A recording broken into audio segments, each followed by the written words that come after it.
Le Paris Saint-Germain a subi une nouvelle défaite décevante dans la Ligue des Champions, cette fois-ci contre le Milan AC, lors d'un match où l'attitude de l'équipe a été vivement critiquée.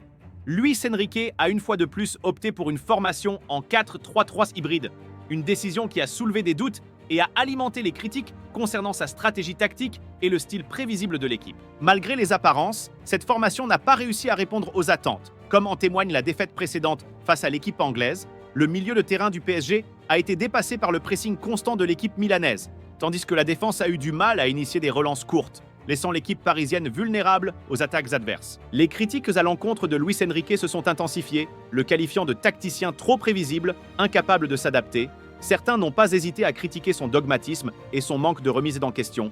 La nécessité d'un milieu de terrain renforcé et de la variation dans le jeu s'est une fois de plus fait ressentir, en particulier lors des moments de pression intense exercés par l'adversaire. Le manque de solutions face au pressing milanais a mis en évidence les lacunes du milieu de terrain du PSG en termes de qualité et de capacité à contrôler le jeu.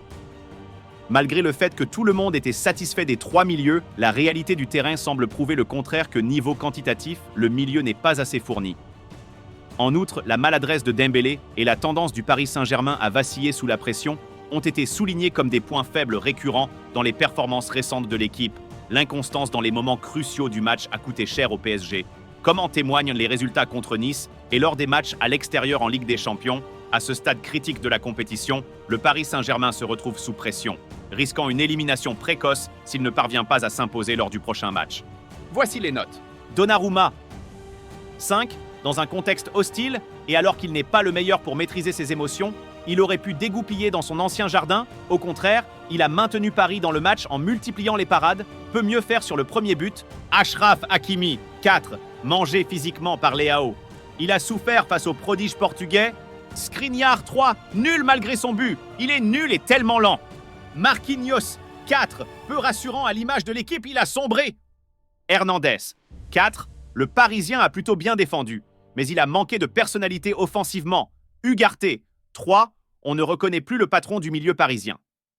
Moins à l'aise depuis quelques semaines, il a livré un de ses plus mauvais matchs depuis son arrivée.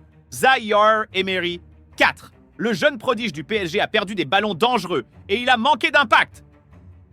Vitinha, 3. Il est ainsi trop souvent repassé par l'arrière et n'a pas su peser sur le cours du match. Dembélé, 5. Sa grosse première période n'a pas été récompensée et pourtant, il a distribué des caviars. Mbappé, 4. Un joueur de son talent ne peut pas rater autant d'occasions. Kolo Muani, 3. Encore un match raté pour la recrue parisienne. Doit-il continuer à jouer en neuf ?